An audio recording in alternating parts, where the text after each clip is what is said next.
It's Table for One, the best game show on YouTube. We bring in 4 content creators, but only one survives until the end. This is the first episode of season 2. As your reigning champ, I get to be the host. This week we've got Matt, Jeff, Dub, and OJ competing for the big chair. So let's jump right in, guys. How you doing? Doing very good, Anthony. How are you? We're going to kick it off. I'm always good. And we're going to kick it off with, everyone's talking about Antonio Brown. Kind of had a little incident this weekend. However, the one thing that we don't know, if this is his last game, and let's assume that it is his last game in the NFL, is he a Hall of Famer? But more importantly, the question I will pose to you, is he a first ballot Hall of Famer? Matt, we're going to kick it off with you. I think this one's pretty easy. It's a definite no. If T.O. is not a first ballot Hall of Famer, then Antonio Brown is not going to be a first ballot Hall of Famer. I would be very, very shocked if that was the case. Is he a Hall of Famer? I think he should be. I don't know if he will, though. I think it's that extreme. I mean, you look at some of the off-field stuff that's happened to him, and if you see a guy like T.O., because I think that's the guy that gets brought up, right? But it shouldn't even be a comparison of the off-field antics, and it definitely plays a part in the voting. So because T.O. is not a Hall of Famer, is not a first ballot Hall of Famer, I would be completely shocked if Antonio Brown was. I'd give it a 0% chance of happening. 0% chance. Jeff? Ooh, I don't know if I can go with 0. When you talk a top 25 receiver all-time in yards, receptions, and touchdowns, at one point in his career, he's led the league in all 3 of those categories. He is a Super Bowl champion. Someone did their homework today. And, Antonio Brown may not be a first ballot Hall of Famer, but you're going to throw 0%? No, sir. He could be. People are going to think about it. T.O. is going to be on the mind. The character things or this and that. But the championship ring last year certainly didn't hurt his case. Okay. OJ, first ballot Hall of Famer? So this was somewhat of a poorly phrased question, right? Because I could take it a multitude of places. So, is the question, should he be? Will he be? First ballot Hall of Famer? Or do I think he's going to? Will he be a first ballot Hall of Famer is the question. Absolutely not. He's not going to be a first ballot Hall of Famer. But I will say this. He absolutely 1,000% deserves to be a first ballot Hall of Famer. Guys, let's keep in mind, after Randy Moss in our generation, which is, I'll say, the past 25 years, it's been Randy Moss. And after Randy Moss, AB has been the best receiver. Yes, that's included Andre Johnson, Calvin Johnson, Julio Jones, all of those guys. AB's been that guy. He's had the best peak and the longest peak. So having said all that, no, I think the Hall of Fame, let's look at what's in the sports cycle today. This is one of the guys that's casting a vote for MVP. He came out and said that Aaron Rodgers is not gonna get a vote from him because he doesn't like Aaron Rodgers or whatever the case may be. Aaron Rodgers is an a-hole, whatever vernacular he used. That is a microcosm of how people think when they're voting for a Hall of Fame as well, which to me, it's bogus. It should be purely on merit. It shouldn't be based on what you've done. Now, you do have to draw the line. Someone like O.J. Simpson or whatever, if something like that happens, maybe that's it. But no, he will not be a first ballot Hall of Fame. They're going to make an example out of him, similar to his to what they did with Terrell Owens. Okay. Don't kill someone, we'll consider you. We'll consider your first ballot Hall of Famer. Dub, will he be a first ballot Hall of Famer? Because Jeff brought it up. 928 yards, that's 21st all time. 12,291 receiving yards, 24th all time. 83 touchdowns, 24th, tied for 24th all time. So it's like what everybody's saying. This is unanimous. It's a no, and we all know why. The stats is always going to be there. We all know no. Seven years in the league with over 1,000+ yards. 3 of them was 15 plus 1,500. The guy was a monster. The guy was a stud in his time, in his prime. Like what Matt said, if you're not going to have T.O., a guy who has better stats, better numbers across the board, as a first ballot Hall of Famer, there's no way in hell Antonio Brown is going to be. Now, is it right? Hell no. You see, this is the problem with the sports world. A lot of guys, it's based on narrative. It's based off who you like, which is kind of hard to know who's right and who's wrong in scenarios because it's all about how much the masses like somebody. Mm-hmm. Now, the masses don't like Antonio Brown. Hall of Famers are the people who vote for the Football Hall of Fame, right? I believe the media. It's a select It's a group select of media few. members. Yeah. So it's a lot of media members that absolutely hate Antonio Brown. They don't like what he stands for. So there you go. It's all, and that's what's so wrong about the sports world in general, because it's so hard to know the truth, because a lot of people get caught up on who do they like, who do they favor, besides what is in front of them and what that person brings to the table. All right. So I'm going to ask you guys, and this is a yes or no question as a follow-up. If you were voting for the Hall of Fame, first ballot, are you putting Antonio Brown in first ballot? Dub, yes or no? Absolutely. OJ? 100% yes. Jeff? Yes. Matt? So does this mean like I can go? Yes or no answer? Well, there's a caveat. You're Does this you're mean putting him in, it's just yes based or no? off past votes? No, you yourself. You have the decision. Just independently? You, yes. Yeah, he's the first Everyone, ballot. so everyone is yes. putting him in first ballot if you had the choice. Okay, I'll say this. I'm impressed by OJ because you led that round, even though I deducted a point for questioning my question. All right, so speaking of that, so we have a tie. Dub and Matt are tied in the first round. So we're going to introduce something new this round. And in fact, I should probably tell everyone, we're going to introduce two new things. One is a special tie-break question where we're going to do a start bench cut when there's a tie. And two, the people who've been eliminated, they don't get to just go play on their phones and make TikTok videos. No, not like what I did. No. They have to stay and they become judges for the next round. So that's a new thing that you're going to see this season on Table for One. So here's the question, Dub and Matt, and we're going to start with you, Dub.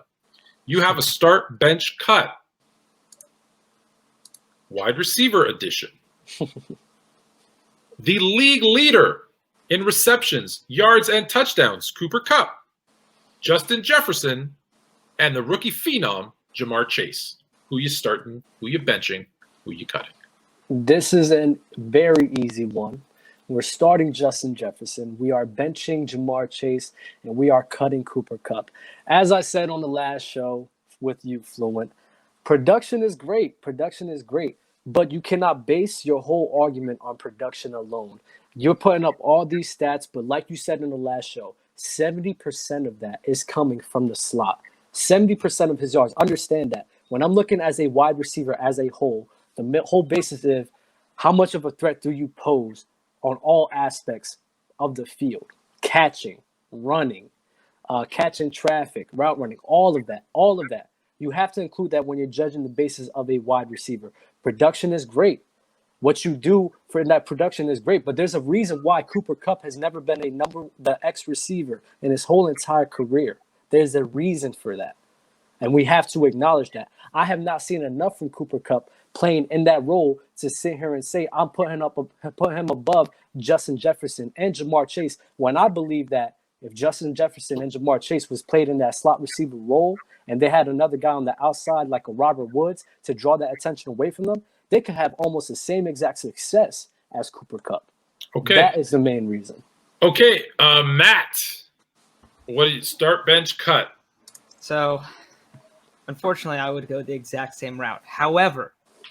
So I need to hear it. Jefferson, Chase, and then So you're starting Jefferson, you're benching Chase, and you're cutting Cooper Kupp. Yes, but here's you guys are so lucky. I'm not debating today, but go ahead. Here's what I'm disagreeing with. Dub's argument is that Cooper Kupp, you can't put him in that conversation. You can do that, start, bench, cut, and I think there's another correct answer, and it's starting Cooper Kupp. Whatever you do, you have to bench Jamar Chase. That's the answer. Because if you're going to be benching a guy, you're going to bench Jamar Chase because at any moment when you need to throw a ball down the field and you need a one-on-one possession and you need to throw a jump ball, you can bring him out there. But to try to take away what Cooper Kupp's done because he does that out of the slot doesn't make any sense. Mr. Devontae Adams does the same thing. And Devontae has a much better quarterback, and he put up a season 2 years ago where that was the issue. So I don't think you can take away a guy working out of the slot a lot. We've seen that there's plenty of guys that have done that. We see Keenan Allen has done that for years, produced a ton. I don't take away anything from a guy being able to work out of the slot. Now, of course, the reason I'm taking Justin Jefferson is because I do think he brings more, but I don't think it's by a wide margin. I think it's very close. All right. So here's the thing. Can I rebuttal that? No, because I disagree, because it's a tie break. We don't have time. So because I disagree with both of you, I'm going to make this a democracy. Jeff, your pick, Matt or Dub? Dub, he went first with the wrong answer. Okay. OJ. I'll be honest with you, I've been debating this all week, and I've heard the same excuse to try to undermine Cooper Kupp with the whole slot thing. So I completely agree with Matt. Matt's my winner. But let me tell you something. He's mentioned Devontae Adams and Keenan Allen. I said there's no rebuttal. I could lose points. I don't care. You Okay. want to know why? Because Keenan Allen runs the slot 41% of the time. I just mentioned that Cooper Kupp does that 70% of the time. So it's for you to try and sit here and knock Devontae Adams and Keenan Allen, talking about, oh, yeah, they run the slot as well. But guess what? Cooper Kupp does it at a very, very larger margin than those guys. And they run the X receiver role at a much more larger margin than Cooper Kupp. That's why he is not in this conversation. That's right. So He's limited, but like he's still dominating. Is he though? Absolutely. He's 6'2", 208 pounds, and one of the best route runners in the league. Is he really limited? Why come limited? Let me ask you this. I will say no, and I'm going to go with Matt as well. Dub, thanks for joining me in the judge's chair, because you did say you want to lose points. And just so you know, unlike when I became champ, taking over the conversation is a negative for me. Stealing the room is a negative. So you That's lost a positive. Don't steal my thunder. You lost the point for that. So here we go. Question number 2. Jay, don't forget I voted for you. Thank you. Well done. My bad. That's Jeff. the right Thank thing you, to do, Jeff. Jeff. Absolutely. Play to the judges. I like it. So here we go. Question number 2. My beloved Lakers made a move in the offseason to bring in Russell Westbrook. The beginning of the season, there's been some controversy. They haven't clicked. The chemistry hasn't been there. Should the Lakers trade what might be, if not the first, maybe the second or third best number 3 option? Because don't forget, Westbrook is a third option on that team. Should they trade away maybe the first, second, or third best third option in the league and try to start over looking for a championship halfway through the season? Or should they keep Russell Westbrook? I'm starting with OJ this time. When your third option is the catalyst to your demise, then it's a no-brainer. Get rid of him. OKC, he got rid of KD. KD left, right? He goes to Houston, same thing, different place, same result. He goes to Washington, they don't really do anything. He leaves, all of a sudden Washington is actually looking pretty good. He goes to LA, again, same exact thing. The definition of insanity is doing the same thing over and over and expecting different results. He is the single biggest variable for why the Lakers are where they're at. It's a no-brainer if you want to try to get Buddy Hield. You don't even need anything for him. Just by virtue of getting rid of him, it's going to bring more harmony in the office of the Lakers, more fluidity, and a lot less turnovers. So, yes, no-brainer. Get him out of there. All right, Jeff, do you agree that it's addition by subtraction, or do you disagree with OJ? Well, my gut was telling me, no, you can't trade Russell Westbrook at this point in time. You're trying to build chemistry, trying to win a championship. And then I thought to myself, what chemistry are they building on right now? It's not happening. Move on from Westbrook. And then the important question becomes, who could you get? Who could you really get for Westbrook right now? And the market can't be big. Has Simmons' value changed that much? Does Joel Embiid want to play with Westbrook? Is that even an option? I think Hield or De'Aaron Fox from Sacramento would be amazing for the Lakers, but are the building Sacramento Kings going for Westbrook? DeJounte Murray? Does Greg Popovich do LeBron James a favor and men do a little swap? So, yes, trade him. I would be extremely worried about the value. You can't. Yeah. I love how you bring up, will Pop do LeBron a favor? I thought they had a GM. I guess his name is LeBron James. Matt, what do you think? Trade Russell Westbrook? I can't even say his name, or keep him and hope for the best. I think it's tough. I think on one hand, if you do trade him, you're trading him at a very, very low value. I mean, he has a defensive rating. He hasn't really put up a great year. Like, yeah, he has pretty good numbers. I get like overall numbers, but shooting low from the 3-point line, turning the ball over a lot. And obviously you brought up the chemistry. So I feel like you're trading him like as low as you possibly could. So the trades, like the 3-team trade where Ben Simmons would go to the Kings, and then it was Buddy Hield and Harrison Barnes were the guys I know were brought up in that. I don't think that's going to happen. I think that's pretty far-fetched. Same thing with the Damian Lillard trade. I saw one mocked up where like the Lakers give a bunch of picks and they go and get Damian Lillard. I don't think either of those are going to happen. So if you don't get like a guy that you can really like, or multiple guys that you can really improve your team with, because I don't think it's going to happen, then I don't think you pull it. And so I don't think they're going to get an offer that's good enough. So I would hold, just because, yeah, sure, it might be worth it to mix it up, but you're going to be selling so low and it's not going to improve their team that much. So I would say hold it, just because I think you would be selling so low, and at least like, but I don't love it either. That's the thing. Like, I'm not like, I'm torn on it, but so are we trading or keeping? I would keep. You're keeping. Okay. So here's the follow-up to that. And I'm going to go, since you're keeping, I'm going to start with you and kind of twist it. If you were to trade him, what is a realistic player? And I know it's never a one-for-one. I get that. But what's a realistic trade that would make the most sense for the Lakers to get? I mean, it would definitely be Damian Lillard, I think. Okay. Add a guy. I think I would trade, like, if you're the Lakers, I think you trade everything to go get Damian Lillard. Okay. But I don't know if it's possible. Okay. Jeff, I know you'd really like your Portland Trailblazers to trade Damian Lillard for Russell Westbrook. What's a realistic return that the Lakers can expect? Since you want to trade him, who we getting back? You're on mute. And while I'm letting you unmute, Dub, I'll let you know in the chat, if you can go let me know at the end of this your points per person so that I can tally it up and we can pick a winner. Ideally for the Lakers, because he'd be a guy that come in and take the ball a little bit out of his hands. I love DeJounte Murray being the guy the Lakers should be targeting to get him. And it's because Westbrook's value is low. Murray's never been on Westbrook's level, but you got to think realistic.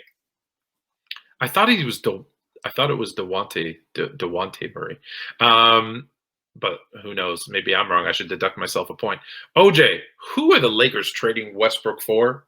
Okay, so ship out Westbrook, ship out Taylor Horton-Tucker to Sacramento, and we'll just get Buddy Hield.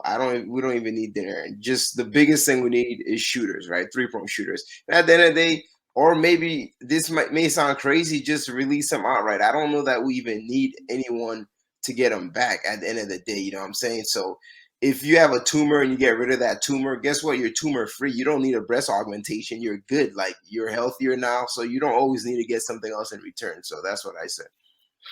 You just took yourself into the next round with that last comment that I'm not going to repeat. So here's what I got for scoring. I'm just tallying it up. We've got Matt. Matt, by 1 point, man. Matt, thank you very much, sir. You have been eliminated, but help us out in the chat with your points per as we go to Jeff and OJ for the final round.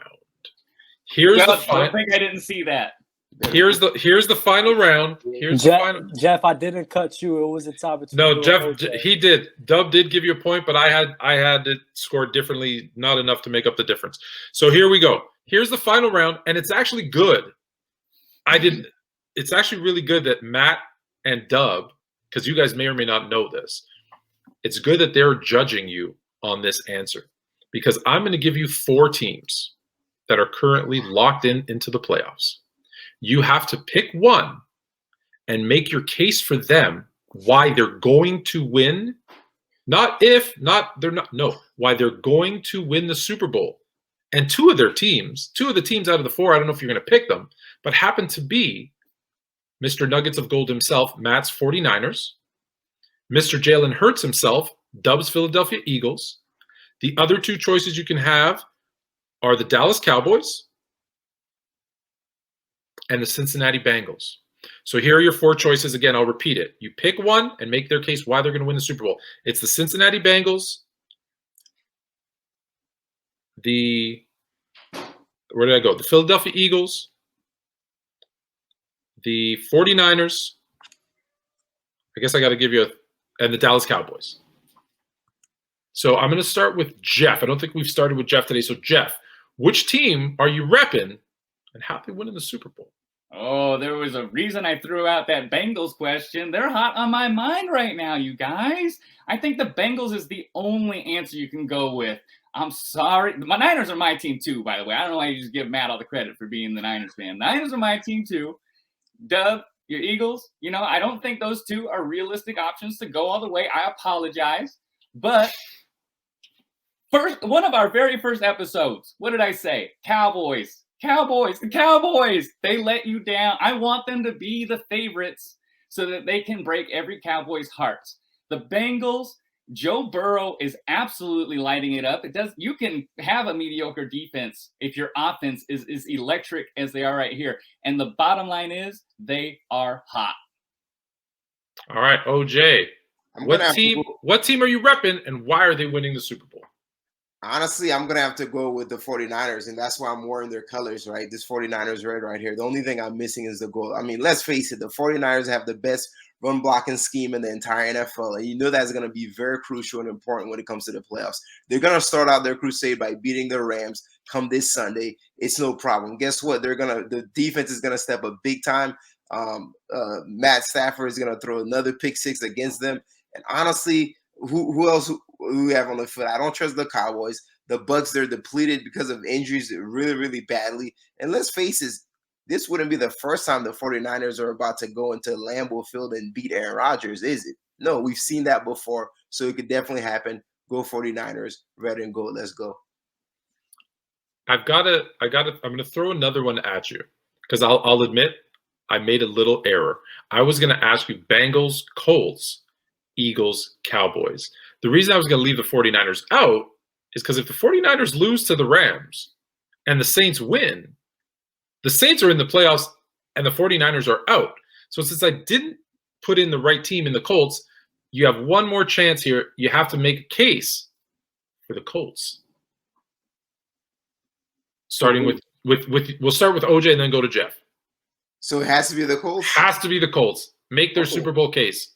Well, I think the key to the Colts is their running game, Jonathan Taylor. So Jonathan Taylor and the Colts have won every single game where he's rushed at least 100 yards. The exception to that was this past week, and I believe they lost to – I don't remember who they lost to. I think the Raiders. They lost to the Raiders. So I think as long as Jonathan Taylor, they can play the game through him, which they've been able to do consistently all season long, they'll be good. And Carson Wentz, for all the flag that he's gotten, he's had a pretty solid season so far. The offensive line is playing well. I think they just need a little bit more play from the receivers.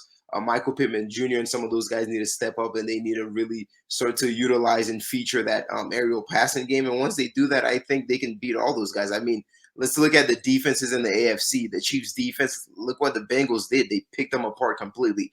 Like, you guys know how I feel about Josh Allen and the Bills. I think they're vastly overrated.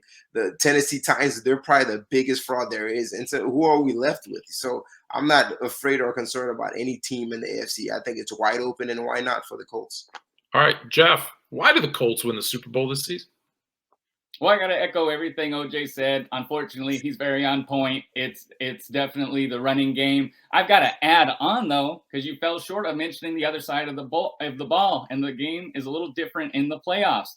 And I love the presence of Darius Leonard on the Colts. He's the emotional anchor for that team, and I think that he can raise his level on that defensive end and add on to what they possibly could do on the offensive end.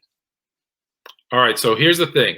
So it's going to come down to Matt. Here's the scenario we have right now. I have OJ by a hair because Jeff started off his first argument by only telling me all the reasons why the other teams wouldn't win, and I think only told me because Joe Burrow was. So I have OJ slightly ahead.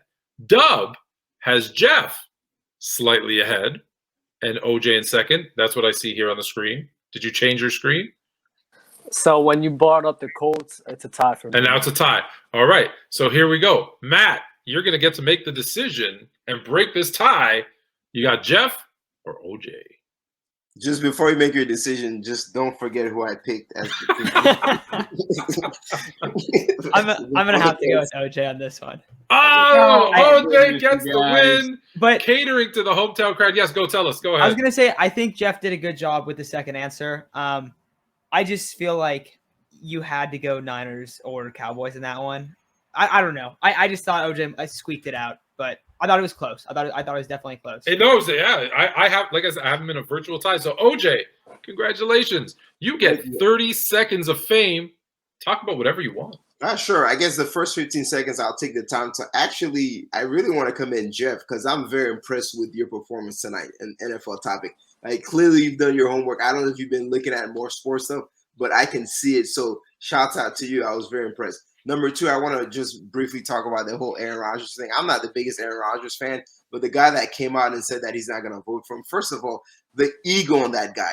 Like, who cares? Like the audacity to even come out and just say it. Like, that says that you want to make this more about yourself than Aaron Rodgers. If you feel that way, keep it to yourself. You don't have to publicize it, you know? So to me, that definitely rubbed me the wrong way. And Aaron Rodgers rebutted, and I think Aaron Rodgers is correct. I think it has a lot to do with how he handled the vaccine situation.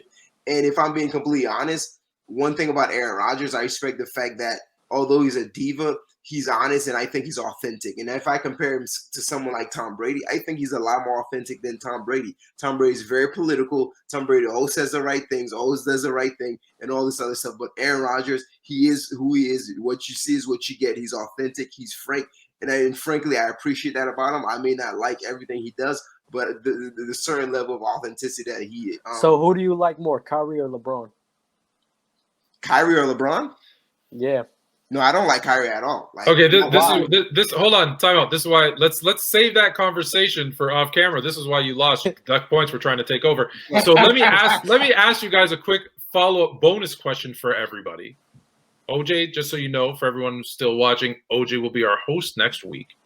However, here's my question to you.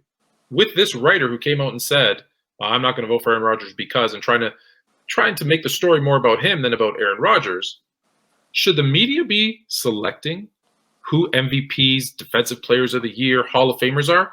Or should it be players, coaches, people who've actually been in the game and understand the game, or the media types who clearly are taking the personality of the player? We had two questions, right? The Hall of Fame Antonio Brown and now the MVP with Aaron Rodgers, where personality is getting in the way of production.